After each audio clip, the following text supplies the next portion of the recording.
As of writing this, Black Ops 7 hasn't even been out for 72 hours, yet in spite of that, I wanted to put down my very early thoughts on the game just to have something to look back on in a couple of months and see if my perspective shifts. Also seeing if I can pump out a video all in the same day on some daily YouTuber type shenanigans. Before I really dive in, I figured I should give some background about myself and the franchise. COD has always been a multiplayer experience for me. I've yet to even touch the campaign for Black Ops 7 and don't even have it installed on my PC. The only thing I'm going to say on it is, take all this, handkerchief, lime thong, all that, burn it, okay? The first Call of Duty I ever played was Black Ops 1 at a friend's house. I would always enjoy getting the opportunity to play it, whether it was the multiplayer or zombies. Yet somehow, the first one I ended up owning for myself was the original Modern Warfare. I was a dumb kid who saw a Call of Duty game in Target and figured that had to have been the one I played and asked my mom for it. Even with that mix-up, I ended up loving my time with COD 4, and it definitely did its job in laying the groundwork to my current day addiction to the series. However, the first Call of Duty that I would own when it was the newest game was Black Ops 2, considered to be the magnum opus of the series, whether you're talking about the single-player campaign, the PvP multiplayer, or zombies, and I am not here to disagree with you on that. I would rush home from school to hop on and play all night with my friends. Unfortunately, I don't play with the same group to this day. Their interest in the series began to wane as far back as Infinite Warfare in 2016. The only friend I have left that I play with on a consistent basis won't even be able to get on until a couple days after I post this, so I really wanted to express how I feel about this specific game, as I have never felt so mixed about an entry in the series. Activision seems to have started a trend with their recent titles, with back-to-back entries in the different sub-games of the franchise, with Modern Warfare 2 into Modern Warfare 3, and now Black Ops 6 into Black Ops 7.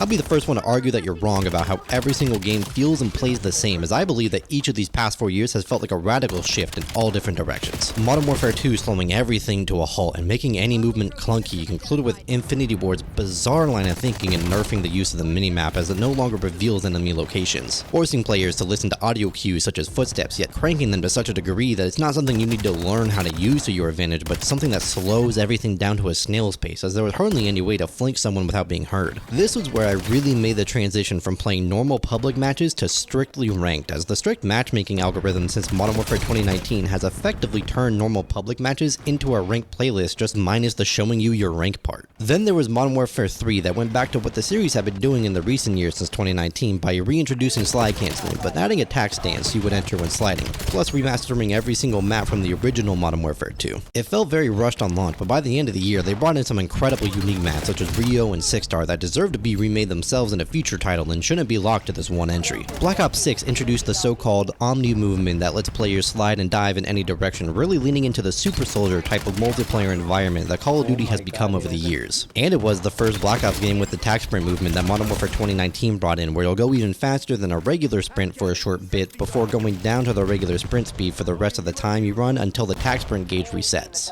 Now we arrive at Black Ops 7, where a regular sprint is the default again, and tac sprinting is only available through the use of a perk, putting the pace of running around finally back in line with everything Black Ops 4 and prior. I find it to be a really nice balance with the new mechanic in wall bouncing, along with the slight tweaks to the Omni movement system that still allows for the lightning fast-paced movement of something like Vanguard, but through a more player-controlled feeling. It plays great and brings back the vertical way to challenge gunfights when someone is holding an angle. It's incredibly satisfying to duck behind a wall and use a stim shot to regen your health, then immediately challenge somebody again by bouncing off the same cover you used to gain an advantage, as they now have to quickly react to your new positioning. But that begs the question, is there a significant difference between the Black Ops 7 wall bounce and something like the exosuits from Advanced Warfare? The exosuits would do the same thing, except you could use them anytime you wanted. 2 taps of your jump button would rocket you into the air, which you could then add on dash in a different direction, meaning you would also be able to re-challenge a gunfight from a newfound sense of verticality you didn't have access to moments ago. The design of this game really makes me think that Treyarch wanted to bring back the jetpacks from Black Ops 3, but were told no by someone higher up in Activision. Much like Sledgehammer wanted to make Advanced Warfare 2 instead of Modern Warfare 3, but were turned down. If you're still using the ladders or stairs in this game, you're behind.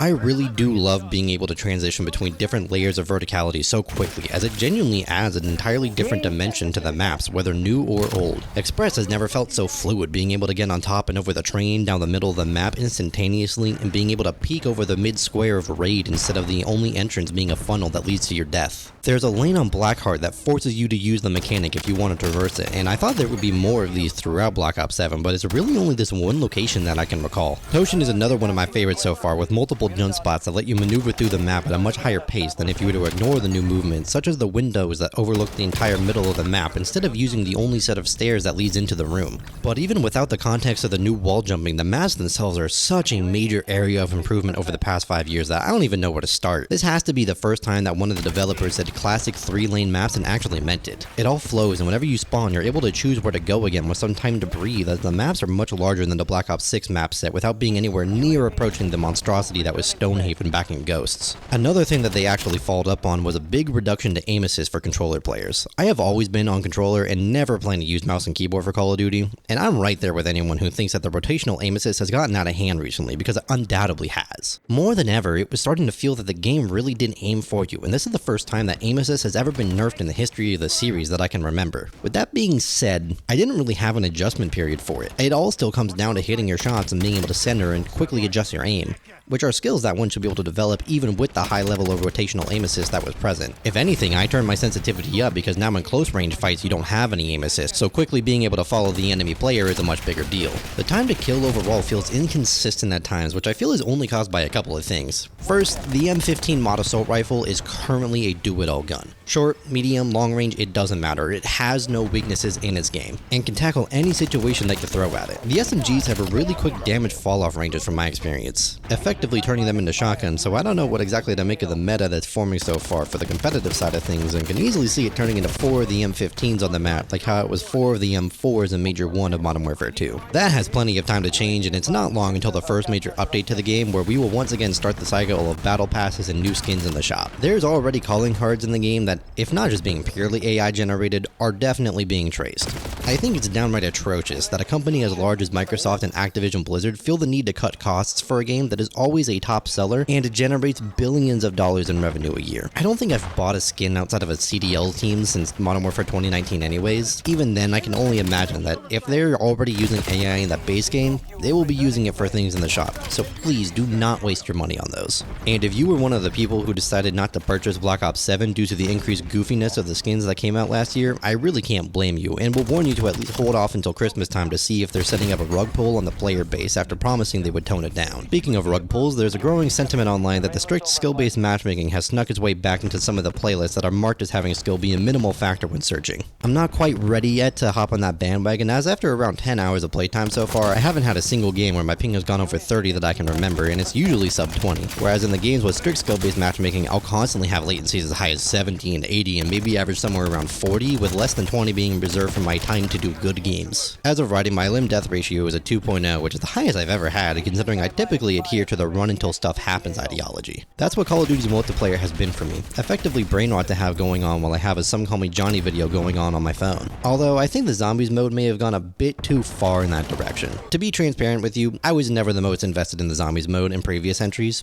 I can typically only stomach around 10 rounds solo before getting bored. It's something that can be an absolute blast when playing with friends and is no doubt the definitive way to enjoy the experience. Since I explained earlier that my friend and I now typically stick to rank, zombies has been relegated to the sideline for quite some time now, and even if we do want to play, we always hop on Black Ops 3 for some custom maps. That being said, I still wanted to try the newest zombies experience, and it was really dull. My first playthrough on Ashes of the Damned was on the standard mode, as it was the only one that made any mention of a player's skill level, so I thought that was the one that made the most sense for me to start with. Something I never realized but immediately noticed here was how much of Warzone has infected the newest iteration of zombies. Armor plates that I don't entirely get the point of, as your HP still gets drained despite still having some equipped. Vehicles that you were able to drive that serve no purpose other than breaking down barriers to go between points A and B that could have just been doors that you buy with points. This map is ginormous, and it's mostly because of the car that they added. There are fast travel points that they have at each landmark to go between everything faster, but they are only there to fix a problem created by that map design. Once you've gone around and gotten the power on for anything, there is zero reason to interact with this large of a space. They have something similar to the generators of Origins, except once you get them going, you never have to stop anything from trying to disable them. Even when you do drive in between landmarks, the car has enough health where you can literally ignore the Ravagers attacking it until you reach the closest destination, then hang out for a little bit while its health regenerates before carrying on your merry way. There are ammo caches that only cost 1,000 points that fill your ammo reserves on both weapons, so there is no need to go to the mystery box to swap out for another weapon. It was round 20 and I had yet to go down thanks to the increased mobility options, which in turn made things things like acquiring stamina worthless, as I'm already fast enough and have unlimited sprint by default. Perks were something that I would try to get as quick as I could in older titles, to the point I would have an order of importance they need to be tamed in, but I had enough health, did enough damage, reloaded quick enough, and could maneuver good enough that they ceased being something I wanted to obtain to boost my chances of survival to just being an icon at the bottom of my HUD. Quick revive wasn't even something necessary for solo play anymore, since you just use self-revives from Warzone. Although I must say I am glad that I was able to at least turn off the damage numbers, because I couldn't see what was happening whenever I was firing into a horde that I was training. This was also the buggiest experience I have ever had playing zombies. There were 2 instances of a Ravager's AI not being able to properly path its way to me in separate areas, as I kept climbing on and off an object. Then at the end, when I decided to exfil, I don't even know what happened. My screen just went white and I won? I think? I say that I'm mixed, but I really do think this is going to be a great game for multiplayer, and I hope that they're able to add enough post-launch that playing this for a second year is feasible, because I think Infinity Ward is going to take one look at this game with no manual doors, no base tac sprint, good movement mechanics, and completely tank it all next year with what I assume to be Modern Warfare 4. If you were able to make it to the end of the video, let me know what your thoughts on the game, and if you're having fun with it or not, and what your issues are with it. Once again, thank you for watching, and I hope you have a good one.